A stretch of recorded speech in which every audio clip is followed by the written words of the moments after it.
S L ಭೈರಪ್ಪನವರ ಗ್ರಹಣ ಕಾದಂಬರಿಯ ಮುಂದುವರಿದ ಭಾಗ 12. ಮೆಡಿಕಲ್ ಪಾಸಾಗಿ ಬೆಂಗಳೂರಿನ ಮಿಷನ್ ಆಸ್ಪತ್ರೆಯಲ್ಲಿ ಕೆಲಸಕ್ಕೆ ಸೇರಿದಾಗ ತಂದೆ ಸತ್ತು ಹೋದರು. ಆಮೇಲೆ ಊರಿನ ಸಂಪರ್ಕವೇ ಇಲ್ಲ. ಚಿಕ್ಕಮ್ಮನ ಗಂಡು ಮಕ್ಕಳು ಈಗ ಬೆಂಗಳೂರಿನಲ್ಲಿ ಓದುತ್ತಿದ್ದಾರಂತೆ. ಹೆಣ್ಣು ಮಕ್ಕಳಲ್ಲಿ ಒಬ್ಬಳಿಗೆ ಮದುವೆಯಾಗಿದೆಯಂತೆ. ತನಗೆ ಹೆಚ್ಚು ವಿಷಯ ತಿಳಿದಿಲ್ಲ. 15 ದಿನವಾದರೂ ಊರಿಗೆ ಹೋಗಿ ಬನ್ನಿ ಸ್ವಾಮಿಗಳು ಹೇಳುತ್ತಾರೆ. ಆದರೆ ತನಗೆ ಊರೆಂಬುದು ಯಾವುದಿದೆ?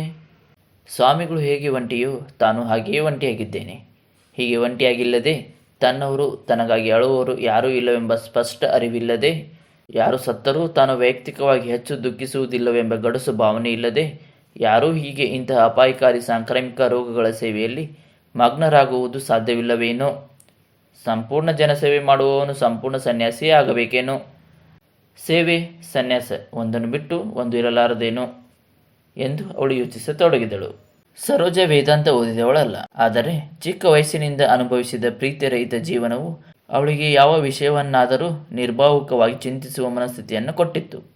ನೀತಿ, ನ್ಯಾಯ, ಧರ್ಮ ಮೊದಲಾದವನ್ನು ಮನುಷ್ಯನ ಜೈವಿಕ ಅಗತ್ಯ ಮತ್ತು ಅಂತಃಕರಣಗಳನ್ನು ಅಲಕ್ಷಿಸಿ ವ್ಯಾಖ್ಯೆ ಮಾಡಬೇಕೆಂದು ಆಲೋಚಿಸಿ ನಂಬಿದ್ದಳು. ತಾನೂ ಸನ್ಯಾಸಿಯೇ. ತಾನು ಸಂಬಳವಿಲ್ಲದೆ ಕೆಲಸ ಮಾಡುತ್ತಿಲ್ಲ. ತನ್ನ ಅನುಭವ ಮತ್ತು ಜವಾಬ್ದಾರಿಗೆ ತಕ್ಕಂತೆ 600 ರೂಪಾಯಿ ಸಂಬಳ ತೆಗೆದುಕೊಳ್ಳುತ್ತಿದ್ದೇನೆ.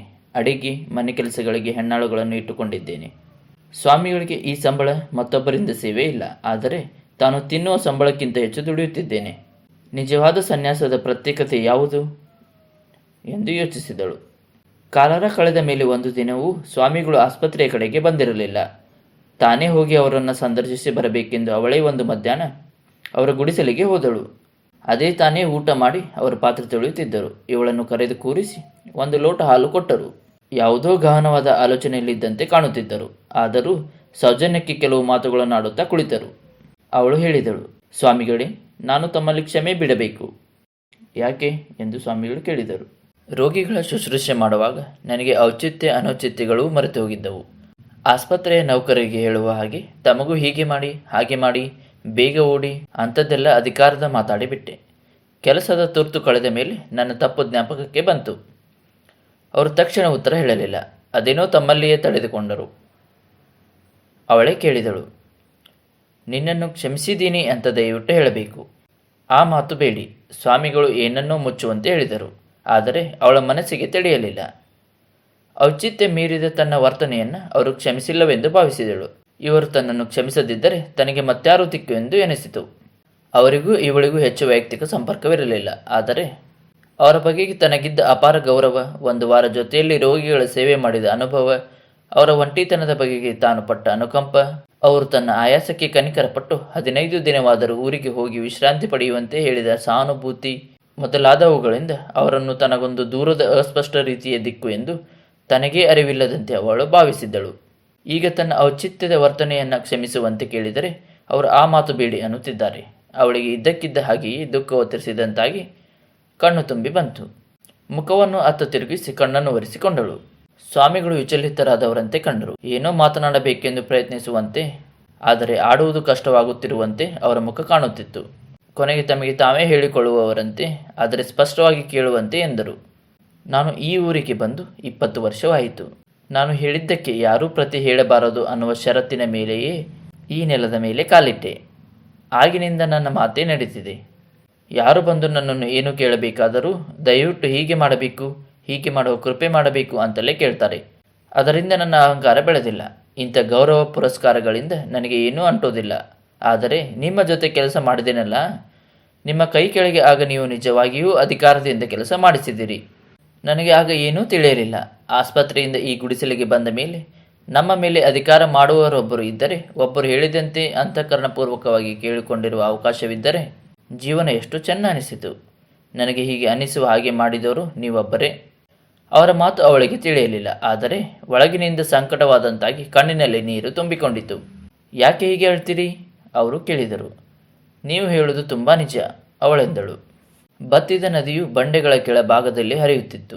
ಮೋಡ ಕವಿದು ಗಾಳಿಯೂ ನಿಂತು ಹೋಗಿ ನಿಶ್ಶಬ್ದದಲ್ಲಿ ನೀರಿನ ಜುಳುಜುಳು ಶಬ್ದವು ಸ್ಪಷ್ಟವಾಗಿ ಅದರ ಬಹಳ ಮಿದುವಾಗಿ ಕಿವಿಯ ಮೇಲೆ ಬೀಳುತ್ತಿತ್ತು.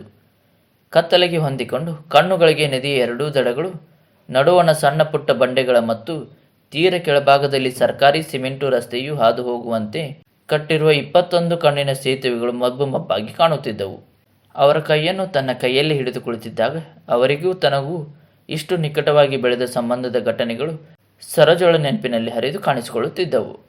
ಮನಸ್ಸು ಹೊಂದಿಕೊಂಡೆವು, ಸ್ಪಷ್ಟವಾಗಿ ಮಾತನಾಡಿಯಾಗಿತ್ತು. ಆದರೆ ಅವಳ ಮನಸ್ಸಿನಲ್ಲಿ ಧರ್ಮಗಳ ಬಗೆಗೆ ಇನ್ನೂ ಸ್ವಲ್ಪ ಅನುಮಾನ ಉಳಿದಿತ್ತು. ಅವರು ಹೇಳಿದ್ದರು, ಸರೋಜ, ಮನಸ್ಸಿನಲ್ಲಿ ಸ್ವಲ್ಪವೂ ಅನುಮಾನ ಇಟ್ಟುಕೊಳ್ಳಬೇಡ. ಪರೋಪಕಾರ ಮಾಡೋಕ್ಕೆ ಆಧ್ಯಾತ್ಮದ ಆಧಾರವೇ ಬೇಕಿಲ್ಲ. ಸಹಕಾರ ಅನ್ನೋದು ಕೆಳವರ್ಗದ ಪ್ರಾಣಿಗಳಲ್ಲಿಲ್ಲವೇ? ಮುಂದುವರಿದ ಮನುಷ್ಯನಲ್ಲಿ ಯಾಕೆ ಅದು ಸಹಜವಾಗಿರಬಾರದು? ಈ ಸಮಿತಿ ನಡೀತಿರೋದೇ ಸಹಕಾರದ ಆಧಾರದಿಂದ. ಜನ ನನ್ನನ್ನು ಸ್ವಾಮಿ ಅಂತ ತಿಳ್ಕೊಂಡಿರಲಿ, ನನ್ನ ಗುಡಿಸಲನ್ನು ಆಶ್ರಮ ಅಂತ ಕರೆಯಲಿ. ನಾನು ಎಂದಾದರೂ ಹಾಗಂದಿದ್ದೇನೆಯೇ? ನೀನು ಹಾಗೆ ತಿಳ್ಕೋತೀಯಾ? ಇದರಿಂದ ಜನದಲ್ಲಿ ದೊಡ್ಡ ಹುಯಿಲಾಗುವುದಿಲ್ಲವೇ? ತಾನು ಕೇಳಿದ್ದಳು. ಆಗಲಿ, 4 ದಿನ ಹುಯಿಲು ಹೇಳುತ್ತೆ, ಆಮೇಲೆ ಸುಮ್ಮನಾಗುತ್ತೆ. ಸಮಿತಿ ತನ್ನ ಪಾಡಿಗೆ ತಾನು ನಡೆಯುತ್ತೆ. ಅಥವಾ ಅದರ ವಿಚಕ್ಷಣತೆಯಲ್ಲಿ ಸ್ವಲ್ಪ ಕಮ್ಮಿಯಾಗಬಹುದು. ಸುಳ್ಳು ಅಡಿಪಾಯದ ಮೇಲೆ ನಿಂತು ಹೆಚ್ಚು ವಿಚಕ್ಷಣೆ ತೋರಿಸುವುದಕ್ಕೂ ತನ್ನ ನಿಜವಾದ ಉದ್ದೇಶ ಅರ್ಥ ಮಾಡಿಕೊಂಡು ಅಥವಾ ಯಾವ ಸುಳ್ಳು ನಂಬಿಕೆಯೂ ಇಲ್ಲದೆ ತನಗೆ ಶಕ್ತಿ ಇದ್ದಷ್ಟು ಕೆಲಸ ಮಾಡಲಿ. ನಾನು ಸಂಸಾರಿಯಾಗಿದ್ದರೂ ಸಮಿತಿಯ ಕೆಲಸ ಮಾಡ್ತೀನಿ. ಮದುವೆಗೆ ಇಬ್ಬರು ನಿಶ್ಚಯಿಸಿದರು. ವಿವಾಹ ವಿಧಿ ಯಾವಾಗ ಮತ್ತು ಹೇಗೆ ನಡೆಯುವುದೆಂಬುದನ್ನು ಇನ್ನೂ ತೀರ್ಮಾನಿಸಿರಲಿಲ್ಲ. ಅದನ್ನು ಅವಳು ಸಂಪೂರ್ಣವಾಗಿ ಅವರಿಗೆ ಬಿಟ್ಟಿದ್ದಳು.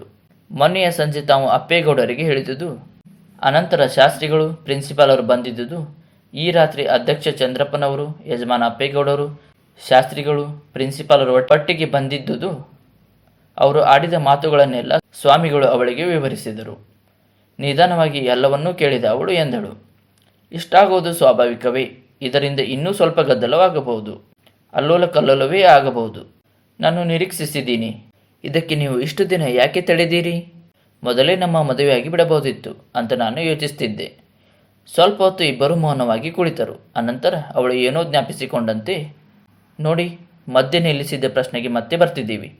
ಮದುವೆಯಾಗೋಕ್ಕೆ ಮೊದಲು ಲಗ್ನ ಪತ್ರಿಕೆ ಆಗಬೇಕು, ಅಥವಾ ಒಂದಲ್ಲ ಒಂದು ಥರದ ಅನೌನ್ಸ್ಮೆಂಟ್ ಆಗಬೇಕು. ಸ್ವಾಮಿಗಳು ಸರೋಜಳನ್ನು ಮದುವೆ ಆಗ್ತಾರೆ ಅಂದರೆ ಅದರಲ್ಲಿ ಒಂದು ಥರ ಎಡವಿ ಬಿದ್ದ ಹಾಗೆ ಕಾಣುತ್ತೆ. ಅದಕ್ಕೆ ನಿಮಗೆ ಒಂದು ಹೆಸರು ಬೇಕೇ ಬೇಕು. ಹೆಸರನ್ನು ನೀನೇ ಹೇಳಿಬಿಡು. ನೀನಿಟ್ಟ ಹೆಸರೇ ನಂದು ಎಂದು ಸ್ವಾಮಿಗಳು ಹೇಳಿದರು. ನನ್ನ ಮನಸ್ಸಿನಲ್ಲಿ ಎಷ್ಟೋ ಹೆಸರುಗಳು ಬಂದಿವೆ, ಆದರೆ ಯಾವುದೂ ನಿಮಗೆ ಹೊಂದಿಲ್ಲ ಅನಿಸ್ತು. ಒಂದು ಕೆಲಸ ಮಾಡು, ಕಣ್ಣು ಮುಚ್ಚಿಕೊಂಡು ಮನಸ್ಸು ಬೇರೆ ಕಡೆ ಹೋಗದೆ ಹಾಗೆ ತಡೆದು ಹಿಡಿದು ಕೂತುಕೋ. ನನ್ನ ಮೇಲೆ ಚಿತ್ತ ಏಕಾಗ್ರವಾಗಲಿ. ಆಗ ಯಾವ ಹೆಸರು ನಿನ್ನ ಚಿತ್ತಕ್ಕೆ ಹೊಳೆಯುತ್ತದೆಯೋ ಅದನ್ನೇ ಇಟ್ಟು ಬಿಡೋಣ, ಬೇರೆ ಮಾತಿಲ್ಲ ಎಂದು ಸ್ವಾಮಿಗಳು ಹೇಳಿದರು. ಕಲ್ಲು ಗುಂಡು ಅಂತ ಏನಾದರೂ ಹೇಳಿದರೆ ಎಂದು ಅವಳು ನಕ್ಕಳು. ಆ ಮುಕ್ತ ನಗುವಿನಲ್ಲಿ ಹೊಳೆದ ಅವಳ ಅಂದವಾದ ಹಲ್ಲಿನ 2 ಸಾಲುಗಳ ತುದಿಗಳು ಆ ಕತ್ತಲಿನಲ್ಲೂ ಸ್ಪಷ್ಟವಾಗಿ ಕಾಣಿಸಿದವು. ಹಾಗೆಯೇ ಹೊಳೆಯಲಿ. ಕಲ್ಲಪ್ಪ, ಗುಂಡಪ್ಪ ಅನ್ನೋ ಹೆಸರು ಇರಲ್ಲವೇ? ಇರಬಹುದು, ಆದರೆ ನನ್ನ ಯಜಮಾನರ ಹೆಸರು ತೀರಾ ಹಳ್ಳಿಯದಾಗಿರಕೂಡದು. ಇನ್ನೂ ನಗುತ್ತಾ ಅವಳಂದಳು, ಹಾಗಾದರೆ ಚೆನ್ನಾದದ್ದನ್ನೇ ಆರಿಸು. ನೀನಿಟ್ಟದ್ದು ನನಗೆ ಒಪ್ಪಿಗೆ ಎಂದು ಸ್ವಾಮಿಗಳು ಹೇಳಿದರು. ಯೋಚಿಸಿದೆ, ಹೊಳಿಲಿಲ್ಲ. ಹೊಳೆದದ್ದು ಸರಿಯಾಗಲಿಲ್ಲ. ಅದಕ್ಕೆ ಹೇಳ್ತೀನಿ, ಕಣ್ಣು ಮುಚ್ಚಿಕೋ, ನನ್ನನ್ನು ಜ್ಞಾಪಿಸಿಕೋ. ನಿನಗೆ ಹೊಳೆದ ಮೊದಲ ಹೆಸರಿನಿಂದ ಕರೆದು ಬಿಡು. ಅವಳು ಕಣ್ಣು ಮುಚ್ಚಿಕೊಂಡಳು. ಒಳಗೆಲ್ಲ ಕತ್ತಲೆಯಾದಂತಾಯಿತು. ಅನಂತರ ಅವರ ಪ್ರತಿಬಿಂಬವು ಒಳಗಣ್ಣ ಮುಂದೆ ಮೂಡಿಬಂತು. 1 ನಿಮಿಷದ ಮೇಲೆ ಇದ್ದಕ್ಕಿದ್ದ ಹಾಗೆಯೇ ಕಿಲಕಿಲನೆ ನಕ್ಕು ಬಿಟ್ಟಳು. ಯಾಕೆ? ಅವರು ಕೇಳಿದರು. ನಿಮ್ಮ ಬಿಂಬ ಮನಸ್ಸಿನ ಮುಂದೆ ಬಂತು. ಜೊತೆಯಲ್ಲಿ ಸ್ವಾಮಿಗಳು ಅನ್ನುವ ಹೆಸರೇ ಕಿವಿಗೆ ಕೇಳಿಸ್ತು. ಬೇರೆ ಯಾವುದೂ ಹೊಳಿಲಿಲ್ಲ. ಅವರ ಮನಸ್ಸು ಗಂಭೀರವಾಯಿತು. ಅಂತರ್ಮುಖಿಯಾಗಿ ಕುಳಿತು ಬಿಟ್ಟರು. ಮುಚ್ಚಿದ್ದ ಕಣ್ಣುಗಳನ್ನು ಅದೇ ತಾನೇ ತೆರೆದಿದ್ದರಿಂದ ಅವಳಿಗೆ ಅವರ ಮುಖಭಾವವು ಕತ್ತಲಲ್ಲಿ ಸರಿಯಾಗಿ ಕಾಣಲಿಲ್ಲ. ಆದುದರಿಂದ ಅವರನ್ನು ಒತ್ತಿ ಕೂಡುವಂತೆ ಹತ್ತಿರ ಸರಿದು ಅವರ ಮುಖವನ್ನು ದಿಟ್ಟಿಸಿ ನೋಡಿದಳು. ಹತ್ತಿರ ಬಂದ ಅವಳ ಮುಖದ ಕಡೆಗೆ ಅವರು ತಮ್ಮ ದೃಷ್ಟಿಯನ್ನು ಹೊರಳಿಸಿದರಾದರೂ ಒಳಸರಿದ ಮನಸ್ಸು ಇನ್ನೂ ಒಳಗೆ ಹೋಗಿ ಅದೇನನ್ನು ಅರಸುತ್ತಿರುವಂತೆ ಅವಳಿಗೆ ಭಾಸವಾಗುತ್ತಿತ್ತು. ಏನು ಯೋಚನೆ ಮಾಡ್ತಿದ್ದೀರಿ? ಅವರು ಮಾತನಾಡಲಿಲ್ಲ. ಅವಳು ಮತ್ತೆ ಅದೇ ಪ್ರಶ್ನೆಯನ್ನು ಹೆಚ್ಚು ಅನುನಯದಿಂದ ಕೇಳಿದ ಮೇಲೆ ಎಂದರು. ಸ್ವಾಮಿ ಪಟ್ಟದಿಂದ ನನಗೆ ಮುಕ್ತಿ ಇಲ್ಲವೇ? ಭಾರವಾದ ಧ್ವನಿ ಅವರ ಈ ಮಾತನ್ನು ಕೇಳಿ ಅವಳು ಹೇಳಿದಳು. ಯಾಕೆ ಹೀಗೆ ಇಷ್ಟು ಸೀರಿಯಸ್ ಆಗಿ ಕೇಳ್ತೀರಿ? ನೀವು ಸ್ವಾಮಿ ಅನ್ನೋದು ಸುಳ್ಳು. ನಾನು ಅದನ್ನು ನಂಬೋದಿಲ್ಲ. ನನ್ನ ಯಜಮಾನರು ನೀವು. ಹಾಗಾದರೆ ಸ್ವಾಮಿಗಳು ಅನ್ನೋ ಹೆಸರು ಬಿಟ್ಟರೆ ಬೇರೆ ಯಾವುದೂ ಹೊಳೆಯಿಲ್ಲ ಅಂದೆಯಲ್ಲ. ಹೆಸರು ಹೊಳೆದಿದ್ರೇನು? ಹೆಸರಿನಿಂದ ಮನುಷ್ಯನೇ? ಸರೋಜ, ಇದು ನಿನಗೆ ತಿಳಿಯಲ್ಲ, ಸುಮ್ಮನಿರು ಎಂದು ಅವರು ಅವಳ ಕೈಯನ್ನು ಹಿಸುಕಿದ್ದರು. ಕಕ್ಕಾವಿಕ್ಕಿಯಾದ ಅವಳು ಸುಮ್ಮನೆ ಕುಳಿತಳು. ಮೋಡ ಕವಿದುದರಿಂದ ನಕ್ಷತ್ರ ಅವುಗಳ ಸ್ಥಾನಗಳು ಕಾಣುತ್ತಿರಲಿಲ್ಲ. ಎಷ್ಟು ಹೊತ್ತಾಗಿದೆ ಎಂಬುದು ತಿಳಿಯುತ್ತಿರಲಿಲ್ಲ. ಆದರೆ ಕೆಳಭಾಗದಲ್ಲಿ ಒಬ್ಬಿಬ್ಬರು ನದಿಯ ದಂಡೆಯ ಹತ್ತಿರ ಚಲಿಸುತ್ತಿದ್ದಂತೆ ಭಾಸವಾಗುತ್ತಿತ್ತು. ಹೊತ್ತೆಷ್ಟಾಗಿದೆ? ಅವರು ಕೇಳಿದರು. ಟಾರ್ಚ್ ಹಾಕಿ ತನ್ನ ಕೈಗಡಿಯಾರ ನೋಡಿಕೊಂಡು ಅವಳು ಹೇಳಿದಳು. 4:15. ಹೊತ್ತು ಹೋದದ್ದೇ ತಿಳಿಲಿಲ್ಲ. 7 ಹೋಗೋಣ. ಅವಳು ಎದ್ದಳು. ಬಂಡೆಗಳನ್ನು ಹತ್ತಿ ಇಳಿಸಿ ನಡುವೆ 3-4 ಸಲ ದಾಟಬೇಕಾದ ಮಂಡಿಯುದ್ದ ಪಾದದುದ್ದ ನೀರುಗಳಲ್ಲಿ ಹಾಯುವಾಗ ಅವಳ ಕೈ ಹಿಡಿದು ಅವರು ದಡಕ್ಕೆ ಕರೆತಂದರು. ಇಬ್ಬರೂ ದಡವನ್ನು ಹತ್ತಿ ಮೇಲೆ ಬಂದ ಮೇಲೆ ಅವಳು ಹೇಳಿದಳು. ನೀವು ಹೋಗಿ, ನಾವು ರಾತ್ರಿ ಎಲ್ಲ ಮಲಗಿಲ್ಲ. ನಾನು ಒಂದು ಸಣ್ಣ ನಿದ್ದೆ ಮಾಡಿದ್ದೆ ಎಂದಳು ಸರೋಜ. ನಾನು 7:10 ಕಳೆದಿದೆ. ನಡಿ, ನಿನ್ನ ಕಳಿಸಿ ಬರ್ತೀನಿ. ನಾನು ಹೋಗ್ತೀನಿ, ನೀವು ನಡೀರಿ. ಅವಳನ್ನು ಅಲ್ಲಿಂದಲೇ ಕಳಿಸಿ ಅವರು ಬಯಲಿನ ಕಡೆಗೆ ನಡೆದರು. ಕತೆ ಮುಂದುವರಿಯುತ್ತದೆ.